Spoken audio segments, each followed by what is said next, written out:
इस कार्यक्रम के प्रायोजक है डॉक्टर अर्थो आयुर्वेदिक ऑयल और कैप्सूल। अब दर्द भी घुटने टेकेगा।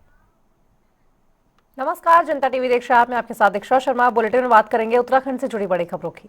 राज्य रजत जयंती वर्ष उत्सव के बाद मुख्यमंत्री पुष्कर सिंह धामी ने जनसंवाद किया और तेज कर दिया है, जिसके चलते मुख्यमंत्री कैंप कार्यालय स्थित मुख्य सेवक सदन में आयोजित जनता मिलन कार्यक्रम में उन्होंने प्रदेश भर से आए लोगों की समस्याएं सुनी और अधिकारियों को कार्रवाई के निर्देश दिए। इस दौरान सीएम ने कहा कि सरकार का लक्ष्य जन समस्याओं का समयबद्ध निस्तारण और जनता के सुझावों को नीति निर्माण में शामिल करना है।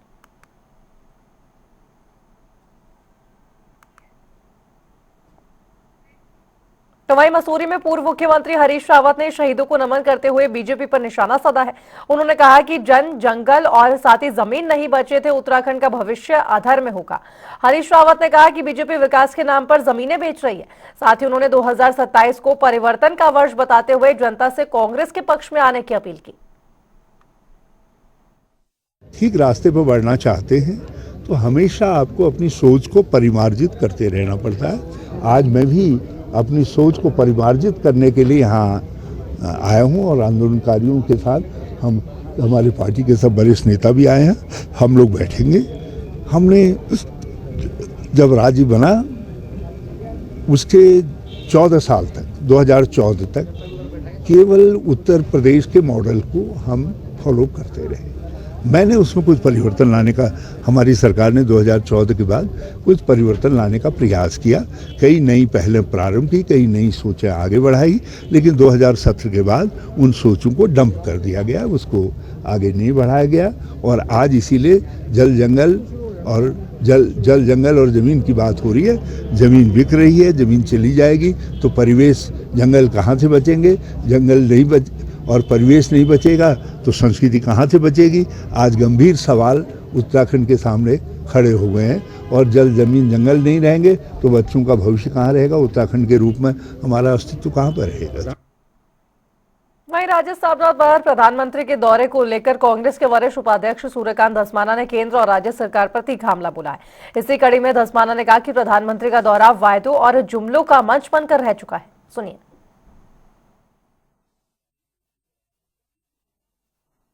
अब प्रधानमंत्री जी तो पूरे देश में इस प्रकार के जुमलेबाजी करते ही रहते हैं। बिहार में पिछले 20 सालों में जो हुआ है, एक मुख्यमंत्री है नीतीश कुमार, और नीतीश कुमार जी के हर चुनाव में जाकर के वो जो जुमला बोलते हैं वो अगले चुनाव में जाकर के फिर बोल देते हैं उसको, वो कभी पूरा नहीं होता। इसी प्रकार से उत्तराखंड के अंदर कई बार एक ही बात को बार बार बोल करके, साहब 47 का विजन, फलाने का विजन। अरे भैया, आज वर्तमान में आप अपनी राज्य की सरकार की पीठ थपथपा रहे थे। लैंड जहाज, थूक जहाज, कॉमन सिविल कोड, उसमें आप पीठ थपथपा रहे थे तो नकल में भी पीठ थपथपा देते। हाकम सिंह भी आप ही के हैं, धर्मेंद्र चौहान भी आप ही के हैं, संजय धारीवाल भी आप ही के हैं। सारी नकल तो आप ही के राज में हो रही है तो पीठ उसमें भी थपथपा देते। आप पूरे प्रदेश के अंदर महिलाओं के खिलाफ इतने अपराध आपकी शासन, आपकी सरकार में हो रहे हैं तो उसमें भी आप पीठ थपथपा देते। मैं समझता हूं कि राज्य को कुछ नहीं मिला। आज प्रधानमंत्री जी से बहुत अपेक्षाएं थी। हम लोग रजत जयंती मना रहे थे, आपदा से ग्रस्त लोग इंतजार कर रहे थे कि कोई घोषणा ऐसी होगी जिसमें हमको राहत मिलेगी, वो भी नहीं हुई। राज्य के बेरोजगार समझ रहे थे कि बेरोजगारी के बारे में प्रधानमंत्री कोई ठोस बात उसके उन्मूलन के लिए कह के जाएंगे, उनको भी कुछ नहीं मिला। प्रदेश का कोई वर्ग ऐसा नहीं है जिसको आज प्रधानमंत्री जी को दे के गए। तो वहीं उत्तराखंड में सर्दी ने दस्तक दे दी है और इस बार ठंड कड़ाके की होने वाली है। ऐसे में नगर निगम ने लोगों को राहत देने की तैयारी शुरू कर दी है। वहीं नगर आयुक्त नमामि बंसल ने अधिकारियों के सभी रैन बसेरों को व्यवस्थित करने और इसके अलावा की समुचित व्यवस्था सुनिश्चित करने के निर्देश जारी किए हैं। साथ ही उन्होंने बताया कि टेंडर प्रक्रिया पूरी हो चुकी है और जल्द ही वन निगम से अलाव की व्यवस्था करवा दी जाएगी। नगर निगम के द्वारा जो ठंड में शीतलहर की स्थिति बनती है उसके दौरान हर साल ही अलाव की व्यवस्था की जाती है और जगह जगह पर जो कुछ लोग ऐसे होते हैं जिन्हें रैन बसेरों में शिफ्ट कराए जाने की आवश्यकता होती है उसका भी प्रबंध नगर निगम के द्वारा करा जाता है। इसके लिए ऑलरेडी तैयारियां शुरू कर दी गई हैं और टेंडर भी कर दिया गया है। वन निगम से समन्वय स्थापित करते हुए अलाव की समस्त व्यवस्थाएं ससमय सुनिश्चित कर ली जाएंगी। वहीं बीजेपी मुख्यालय देहरादून में राज्य आंदोलनकारी परिषद के उपाध्यक्ष सुभाष बर्दवाल ने कहा कि मुख्यमंत्री पुष्कर सिंह धामी के नेतृत्व में आंदोलनकारियों के हित में ऐतिहासिक फैसले लिए गए हैं। साथ ही उन्होंने बताया कि शहीद स्थलों और संस्थानों का नामकरण भी आंदोलनकारियों के नाम पर किया जाएगा। दिया है और इतिहास वो रचते ही आ रहे हैं, क्योंकि रिपीटेशन किसी सरकार का, किसी मुख्यमंत्री का हुआ तो वो पुनरावृत्ति जो है धामी जी के ही जो है शासनकाल में हुई। वो दूसरी बार मुख्यमंत्री बने, दूसरी बार सरकार बनी। और राज्य आंदोलनकारियों के संदर्भ में कह रहा हूं कि दो बार सुविधाओं को देने का काम हुआ। उन्हीं के कार्यकाल में 10% क्षैतिज आरक्षण हुआ, उन्हीं के कार्यकाल में पहले जो है वृद्धि हुई, और उन्हीं के कार्यकाल में ये जो मैंने आपको अभी जो है पढ़कर सुनाया, तो ये जो 9 घोषणाएं हुई हैं, ये एक मुख्यमंत्री के कार्यकाल में एक साथ किसी समय पर हुई हूँ, ये बहुत ही, मैं समझता हूँ कि एक बिरला ही जो है एक काम हुआ है। और जो मैंने तमाम डिटेल आपको बताई है कि उन्होंने जो हमारी जो है 4,500 रुपये जो पेंशन थी उसको 5.5 कर दिया है, जो 6 थी उसको 7 कर दिया है, जो हमारे दिव्यांग थे उनकी जो पेंशन थी जो उसको 20,000 से 30,000 कर दिया है, 2 मेडिकल अटेंडेंट उनको दे दिए हैं। जो शहीद स्थल हैं उत्तराखंड के अंदर जहाँ जहाँ पर भी होंगे उनको सरकार जो है संरक्षित संवर्धित करने का काम करेगी। इसके अलावा जो है जो सड़कें हैं, पार्क हैं, अस्पताल हैं, विद्यालय हैं, उनको उत्तराखंड राज्य आंदोलन के शहीदों के नाम पर उनका जो है नामकरण होगा। इस तरह की जो घोषणाएं उन्होंने की हैं, चिन्हीकरण खोलने का जो सबसे बड़ा काम हुआ है वो मैं समझता हूं कि एक ऐतिहासिक काम है, और जो लोग रह गए उनका चिन्हीकरण होगा। जो समग्र विकास की तरफ उत्तराखंड को ले जाने का काम माननीय धामी जी कर रहे हैं, मैं समझता हूं कि हम सभी आंदोलनकारी उसमें समाहित होकर उनके साथ कदम से कदम मिलाकर आगे बढ़ाने का काम उत्तराखंड को करेंगे। और रुके एक छोटे से ब्रेक के लिए, फौरन होंगे हाजिर।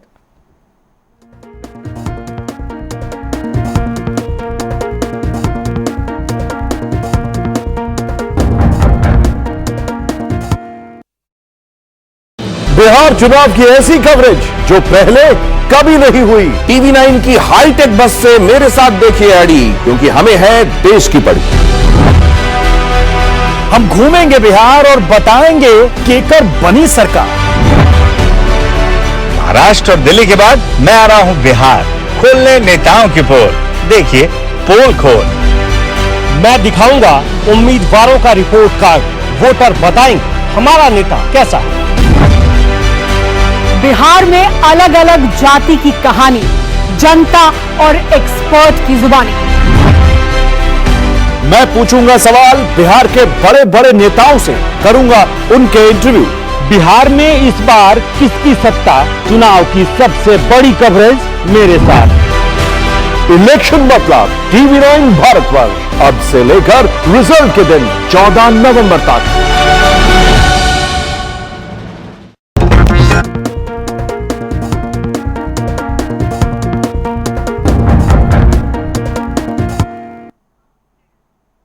ब्रेक के बाद एक बार फिर से स्वागत है आपका। बताएंगे आपको कि कैसे देहरादून में उपनल कर्मचारियों ने नियमितीकरण की मांग को लेकर परेड ग्राउंड के सामने अनिश्चितकालीन धरना शुरू कर दिया है। बता दें कि दून अस्पताल में उपनल कर्मचारियों की हड़ताल से मरीजों को पर्चा बनवाने में दिक्कत आ रही है, जिसके बाद अब मुख्य चिकित्सा अधीक्षक RS बिष्ट ने कहा कि अस्पताल की सेवाएं प्रभावित नहीं होंगी।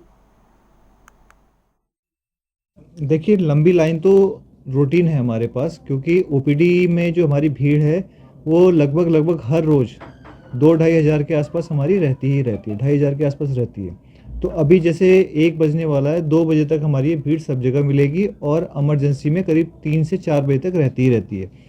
अब उपनल के कर्मचारी जाने की वजह से दिक्कत तो हम लोगों को आ रही है, लेकिन हमने इनको पहले से इस पर काम किया हुआ था, तो इनके हमने अल्टरनेट पहले से रखे हुए थे। शनिवार से ही हमने इनकी तैयारी कर ली थी। जैसे कि आप बिलिंग की बात कर रहे हैं, जिसके वजह से भीड़ लगती है, बिलिंग काउंटर में हमारे 14 काउंटर्स में से 8 केवल उपनल के कर्मचारी थे, बाकी हमारे और अन्य संवर्ग के कर्मचारी थे। तो 8 का रिप्लेसमेंट हमने पहले ही दे दिया था। शनिवार को उनसे हमने बिलिंग भी करवाई थी। पर होता क्या है कि जब नया आदमी सिस्टम में बैठता है, नया प्रोग्राम में बैठता है, तो उसका समय थोड़ा सा ज़्यादा लगता है, इसलिए वो लाइन थोड़ी सी बड़ी दिख रही है। अदरवाइज़ हमारे कोई भी काउंटर बंद नहीं हुए हैं, हमारे सारे की सारी व्यवस्था ठीक चल रही है। दूसरा संवर्ग हमारा जो इफेक्ट होता है वो है नर्सिंग का। नर्सिंग में हमारे पास करीब लगभग 59 नर्सेज हैं उपनल की, और इसके अलावा हमारे पास करीब 350 परमानेंट नर्सेज भी हैं। तो नर्सिंग कैडर में हमारा कोई ज़्यादा फर्क पड़ा नहीं है। देखिए, हर आदमी की इंपॉर्टेंस होती है, जाएगा तो काम अफेक्ट करता ही है, लेकिन पूरा सिस्टम उसमें दिक्कत में नहीं आया। फिर हमारा फार्मासिस्ट कैडर आ जाता है। फार्मासिस्ट कैडर में हमारे पास केवल 3 उपनल के फार्मासिस्ट थे, तो उनके वजह से हमें कोई दिक्कत हुई नहीं है, हमारा काम हो गया था। सफाई कर्मचारियों में हमारे पास 106 उपनल के कर्मचारी हैं। तो वहीं नैनीताल पुलिस और एसओजी की संयुक्त कार्रवाई में 2 नशा तस्कर गिरफ्तार किए गए हैं। वहीं पुलिस ने आरोपियों से 1 किलो 133 ग्राम चरस बरामद की है, जिसकी अंतर्राष्ट्रीय बाजार में कीमत करीब 2 लाख रुपए बताई जा रही है। बताया जा रहा है कि आरोपी पहाड़ी क्षेत्र से चरस लाकर हल्द्वानी में सप्लाई करते थे, जिसको लेकर एसएसपी मंजूनाथ टीसी ने बताया कि दोनों तस्करों के खिलाफ एनडीपीएस एक्ट के तहत मुकदमा दर्ज कर कोर्ट में पेश किया जा रहा है।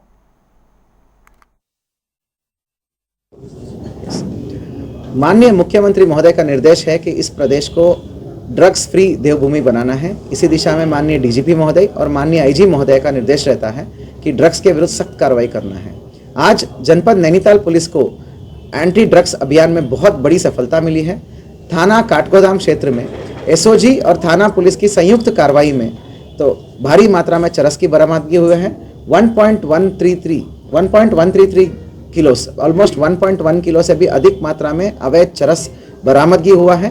एसओजी का सटीक इनपुट के आधार पर जॉइंट टीम द्वारा कार्रवाई की गई है, जिसमें 1.1 किलो से भी अधिक मात्रा में चरस, जिसका मार्केट वैल्यू लगभग 2.25 लाख से भी अधिक है, वो बरामद हुआ है। कुल 2 अभियुक्त इसमें गिरफ्तार हुए हैं। दोनों जो है नैनीताल जनपद के निवासी है, एक बनबुलपुरा का, एक भीमताल का निवासी है। तो कुल मिला के अच्छी कार्रवाई हुई है। सीओ और एसपी और एसएचओ सभी को बधाई, और विशेष रूप से पुलिस टीम जो यहाँ पर इन्वॉल्व है, जिस कार्रवाई में जिन्होंने बरामदगी की, उसको 1500 रुपए का कैश रिवॉर्ड। Thank you. तो वहीं हरिद्वार के सिडकुल थाना क्षेत्र में शादी का झांसा देकर दुष्कर्म करने वाले आरोपी को पुलिस ने गिरफ्तार कर लिया है। बता दें कि शिकायतकर्ता ने आरोपी के खिलाफ रिपोर्ट दर्ज कराई थी, जिस पर कार्रवाई करते हुए पुलिस ने संबंधित धाराओं में मुकदमा दर्ज कर आरोपी को पत्थरी थाना क्षेत्र से पकड़ा है।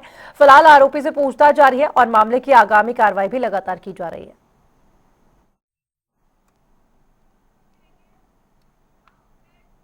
तो वहीं दिल्ली में कार विस्फोट के बाद Uttarakhand police high alert mode पर है, जिसको लेकर पुलिस महानिदेशक के निर्देश पर पूरे राज्य में सघन चेकिंग अभियान चलाया जा रहा है। वहीं IG law and order V Murugesan ने बताया कि पुलिस टीम अलर्ट मोड में है। डॉग स्क्वाड और बीडीएस टीम सुरक्षा जांच में जुटी हुई है। साथ ही सभी संबंधित अधिकारियों को सुरक्षा व्यवस्था सुनिश्चित करने के लिए आवश्यक दिशा निर्देश भी दिए गए हैं। जो कल की घटना के बाद कल शाम से सुरक्षा व्यवस्था यानी कि हमारा चेकिंग है, हमारे जो प्रोटोकॉल सिक्योरिटी के हाइटन के लिए वो कर दी गई है। बॉम्ब डिस्पोजल स्क्वाड, हमारा डॉग स्क्वाड है, स्लीपर डॉग स्क्वाड है, उसको भी हमने एक्टिवेट करा देंगे। समय पे वहाँ पे बॉर्डर चेकिंग और हमारे रेलवे स्टेशन है और हवाई अड्डा के रूम और इम्पोर्टेंट इंस्टॉलेशन की भी सुरक्षा बढ़ा दी गई है। उससे हमारे फोर्सेस। और चलिए रुक रही एक छोटे से ब्रेक के लिए, आप देखते रहिए जनता टीवी।